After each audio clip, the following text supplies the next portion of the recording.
Welcome, David. So good to see you again. It's Great been to a see few you. years. As you've probably noticed, I've been like publishing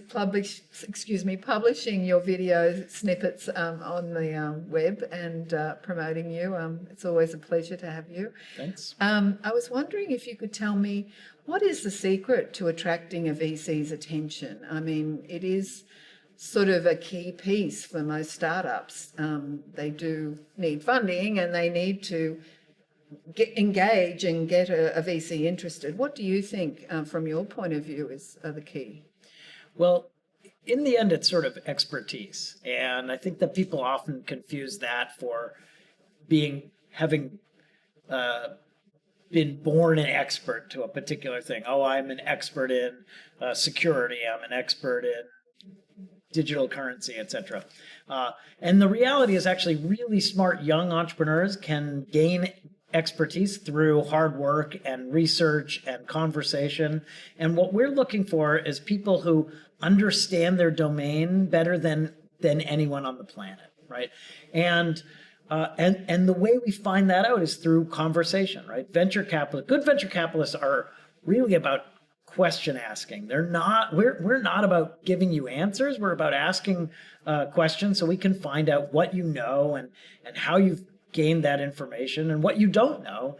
And the more thoughtfully you can answer those questions, the more likely we'll get excited about what you're working on.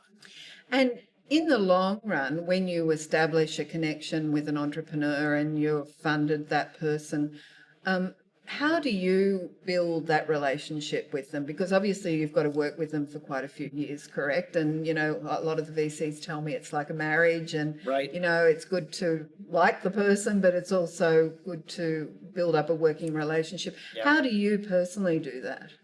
Yeah, well, I mean, it is absolutely a long-term relationship. I've been on the Splunk board for 14 years. I've been working with Rene Lacerte, the CEO of Bill.com, for almost 17. Wow. So in fact, I met Rene before he married his wife. So I've been with Rene longer than Rene's been with his wife, Joyce. So Rene is a great example. I mean, Rene and I have a very strong relationship. And one of the pieces is that about once a month, Rene and I go and walk the dish, which is this kind of bucolic walk up in the foothills of Stanford. And it takes about an hour and a half. And in that hour and a half, you can have a really good conversation about what's happening in his business, but you can also have plenty of time to catch up on his family and my family and what's happening in his world. And so in that instance, it's about, having this hike. I have one entrepreneur, a guy named Archer Bergman, who's the CEO of a company called Fastly, who texts me, and he and I have a bunch of back and forth, and it may be just a sort of joke here and there, or he's pointing something out that I should care about, or we have a 20-minute conversation about something important to his business. But because it's texting, it happens whenever. It could happen at 1 in the morning. It could happen 10 in the afternoon on a Saturday. It doesn't matter. It's just our way of sort of staying in touch on what he's working on, how we're thinking about it. So I think it's really about the people. Like in the end, you're really just engaging with a bunch of smart people, and hopefully you like each other, and so you engage however they would choose to engage in a friendship, and that's how it works. So I guess what I'm hearing is the bridge that you build is really based on communication of whatever form that takes with each entrepreneur. No, for sure. I think I have one entrepreneur who's a good friend who calls me, right? And, for a period of time, there was lots going on in his company, and my phone would ring and my wife would know exactly who it was. And he and I would chat for a while, and our respective wives, who are friends, would be like, we might as well call each other if you're going to be on the phone. And that was the mode, right? Yeah. So I think in the end, these are relationships, right? You want to back people who you respect and you like, and you ideally have a relationship that's not just about the business, but is about the people, and that's why I love this business. I'd much rather be in a business where I actually care about the people I'm working with. I know you're such a people person, and also delightful, and a great sense of humour, which is really fantastic. And I know that all those qualities are really necessary, particularly when the shit hits the fan in a business, I'm sure. And what would you say is one of the best ways of supporting startups that you've had or worked with, that when things have been really tough for them? Yeah, I guess, first and foremost, being available, right? It turns out that often there are hard times, there are challenging moments, and I think the best investors want to be the people who make themselves available. So if something's going wrong, I hope you call me, right? If something's going wrong, I hope you reach out and say, hey, here's where we are, let's figure this out together. Yeah. I had a very good conversation with an entrepreneur this afternoon about a fundraising process that's not going terribly well. Well, that's an important conversation to have, right? I want to have that conversation so we can sort of figure out what's the path forward, and I think we have a good path forward.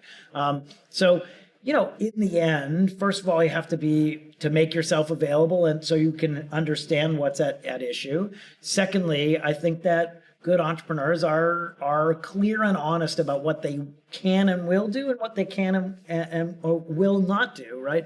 I mean, I think if entrepreneurs expect their investors to sort of backstop them forever, that's unlikely to be the case. But understanding what support you can and can expect is important. And so Yes. I want to be transparent and clear with my entrepreneurs, Right. and then I want to help them figure out what's the best path forward.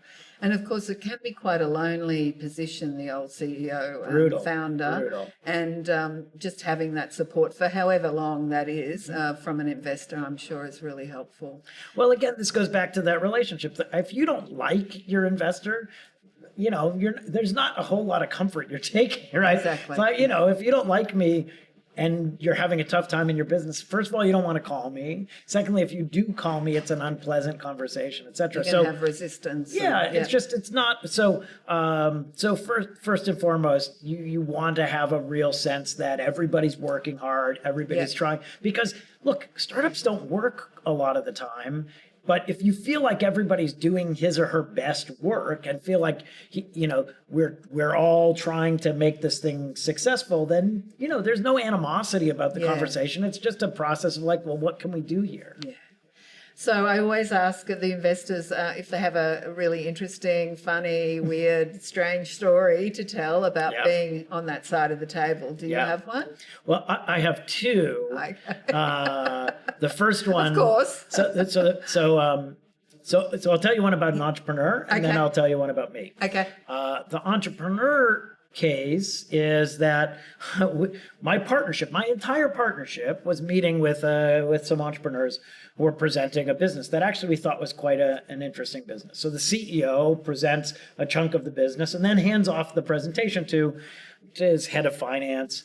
And so the head of finance starts presenting, and then we hear this click, click. It's this very distinctive sound. And we look over, and the CEO is clipping his nails while the other head of finance presents. No. So click, click, click. Now, that was really sort of surprising to me. Disgusting, and rather disgusting. And in particular, I finished clipping one hand and went, and then proceeded to move to the other hand. I thought, you are kidding. wow, that's efficient, very efficient. Did they get funded? No comment.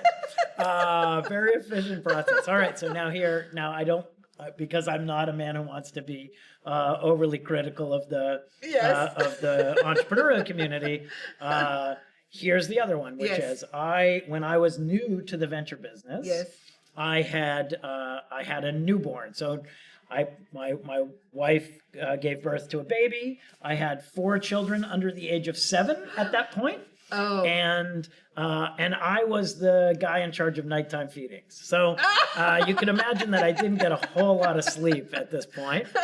And I was meeting with a group of people. So it was just me and 4 entrepreneurs. Yeah. And they had a presentation. We had I honestly don't recall the presentation. It was a fine event, and it passed, and I turned them down and said, no, it's not a great fit for us. They reached back out to my partner and said, we'd love to present. We've made good progress. Let's present. And he said, well, why don't you meet with David since he's already heard the story? And they said, well, we'd be happy to meet with David, but we just want to let you know that he fell asleep in our last presentation. They said the four of us are sitting there pitching one guy and he falls asleep, you know? Do you remember falling asleep? No, of course not. Or I would have been so horrified. Oh my goodness. So then I had like, oh my God, I had to apologize. Like, oh, I'm so sorry. You know, but can you imagine being those poor entrepreneurs? They're sitting there and all of a sudden the guy you're pitching is asleep on the other side of the table. I assume they must have like, you know, whatever. Well, But you've got a lot of integrity, David, but I have heard some bad stories about other investors. I don't know who they are, who have done some pretty mean things to no, this was entrepreneurs, so. I can assure you this was not mean spirited. It was simply newborn exhaustion, Exactly. but it felt terrible. I mean, I do Yes. think I consider this Embarrassing. the low point of my professional career. Like, you know, Well, you've it's made just- it up 10 times since I hope then, right? so. I appreciate that. But anyway, I'm you. sorry. I'm sorry I fell asleep. Never again. Thank you so much, David, and I'm so looking forward to the chat tonight. Great, Thanks thanks for so much. coming.